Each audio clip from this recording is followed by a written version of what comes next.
भारत और कनाडा के रिलेशंस टूटने की कगार पे आ चुके हैं। भारत ने एक बड़ी अनाउंसमेंट कर दी है। भारत के हाई कमिश्नर और वेरियस और डिप्लोमेट्स भारत वापस बुला रहा है फ्रॉम कनाडा। देखिए स्थिति बहुत ज्यादा खराब है। मैं कहूंगा अब तक सबसे ज्यादा खराब डिप्लोमेटिक सिचुएशन हो चुकी है इंडिया और कनाडा के बीच में। रीजन मैं आपको बताता हूँ।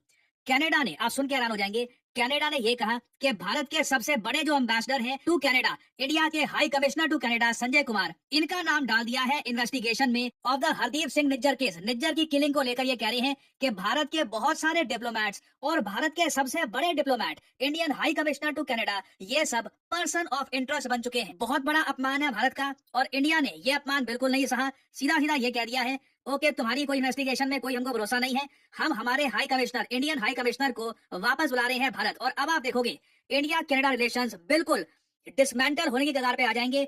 कनेडियन एम्बेसडर टू इंडिया जो है ये मीडिया के सामने आए और इन्होंने भी ये बात बोली है। जो छोटी सी क्लिप है, बहुत इंपॉर्टेंट क्लिप है, ये मैं चाहता हूं आप देखें। ना, हरदीप सिंह निज्जर की मौत हुई थी जून 2023 में।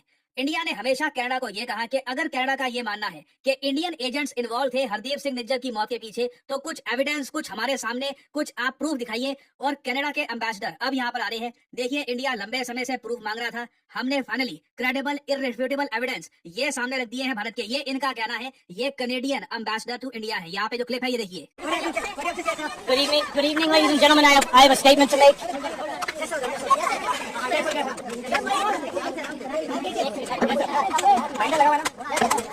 The government of Canada has done what India has been asking for. Canada has provided credible, irrefutable evidence of ties between agents of the government of India and a murder of a Canadian citizen on Canadian soil. ना by the way, ये जो proof की बात कर रहे हैं ना, कि जो इन्होंने एविडेंस प्रूफ दे दिया है भारत सरकार को, इनके हिसाब से ये पब्लिक डोमेन के सामने नहीं है। हमें आम जनता को पता नहीं है कि कौन सा इनके पास प्रूफ है, कौन सा एविडेंस है जिसके बेसिस पे ये कह रहे हैं कि इंडियन एजेंट्स इन्वॉल्व थे निज्जर के मर्डर पे। और ये इंडियन हाई कमिश्नर को भी कह रहे हैं कि ये भी पर्सन ऑफ इंटरेस्ट है। ये देखिए सीधी सी बात है, इलेक्शंस कनाडा में बहुत ज्यादा पास आ रहे हैं और ऐसे टाइम में जस्टिन ट्रूडो को पता है कि जैसे ही इलेक्शंस होंगे इस बार काफी उनको लॉस फेस करना पड़ेगा, तो ये एक नया इशू क्रिएट कर रहे हैं। एक बार को यहाँ पे आप क्वेश्चन पूछ सकते हैं, कुछ ही दिन पहले तो कनाडा के जो विदेश मंत्रालय के डेप्यूटी फॉरेन मिनिस्टर हैं ये कह रहे थे कि वन इंडिया में हम बिलीव रखते हैं। इधर आप देख पाओगे कनेडियन मिनिस्टर ने ये कहा था कि देयर इज वन इंडिया, हम इंडिया का बंटवारा नहीं चाहते। बिल्कुल यहाँ पे कनाडा अपनी जगह आज भी खड़ा हुआ है, बट यहाँ पे आपको ये भी समझना होगा, जस्टिन ट्रूडो को एक इशू चाहिए इंडिया को टारगेट करके। देखिए ये कनाडा में एक तरीके से ये दिखाएंगे कि कनाडा की जो पावर है, कनाडा का जो स्टेटस है वर्ल्ड में, इसको जस्टिन ट्रूडो डिफेंड कर रहे हैं इंडिया के सामने खड़े होकर। और मैं आपको ये बता दूं, जस्टिन ट्रूडो की जो ये स्ट्रैटेजी है ना, कि इंडिया के साथ रिलेशंस खराब करके खुद को एक बहुत ज्यादा स्ट्रॉन्ग लीडर दिखाकर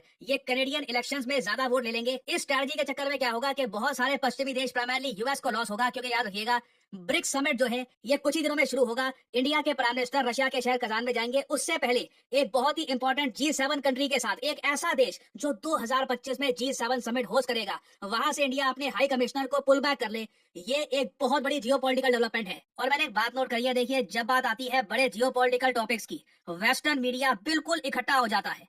अब वॉशिंगटन पोस्ट ने देखिए क्या छापा है। वॉशिंगटन पोस्ट यहाँ पर यह कह रहा है कि कनाडा ने ऑर्डर किया है कि 6 Indian diplomats including India top diplomat, Bharat के जो हाई कमिश्नर हैं, ये कनाडा छोड़ के चले जाएं। जबकि this is not true. India ने खुद डिसाइड किया है कि हम विड्रॉ कर रहे हैं अपने हाई कमिश्नर को फ्रॉम कनाडा। मगर आप देख लीजिए जो प्राइमरली वेस्टर्न मीडिया है, यूएस मीडिया, अब ये लाइन पकड़ लेगा कि देखिए कनाडा ने इंडियन डिप्लोमेट्स को बाहर निकाल दिया। और ये इनकी जो यूनिटी है, इन दी एंड यूनिटी इज पावर, ये जो इनकी यूनिटी है इट इज क्वाइट सरप्राइजिंग। और मेरे हिसाब से इंडिया के पास एक बहुत अच्छा मौका है ये कहने का कि 2025 में G7 समिट इंडिया अटेंड नहीं करेगा। कनाडा होस्ट कर रहा है G7 समिट। मैं आपको बता दूं, यूएस, कनाडा समेत कई कंट्रीज को जेन्युइनली शॉक फील होगा, क्योंकि इंडिया के प्रेजेंट होने से ही G7 समिट में आज के समय एक इकोनॉमिक पावर, या फिर आप कह सकते हैं एक इकोनॉमिक मसल ऐड होती है। इंडिया ओपनली कह सकता है कि कनाडा अब इंटेंशनली इंडिया के साथ रिलेशंस तोड़ने की कोशिश कर रहा है हमारे हाई कमिश्नर को टारगेट करके। और इंडिया ने देखिए कैटेगोरिकली कनाडा को यह कहा है कि आपके देश में आज के समय जो माहौल है ये बहुत ज्यादा खराब है। आई मीन यहाँ पे आप देख पाओगे सोशल मीडिया में कई जर्नलिस्ट ऐसी वीडियो शेयर कर रहे हैं, ये कनाडा के सीन है।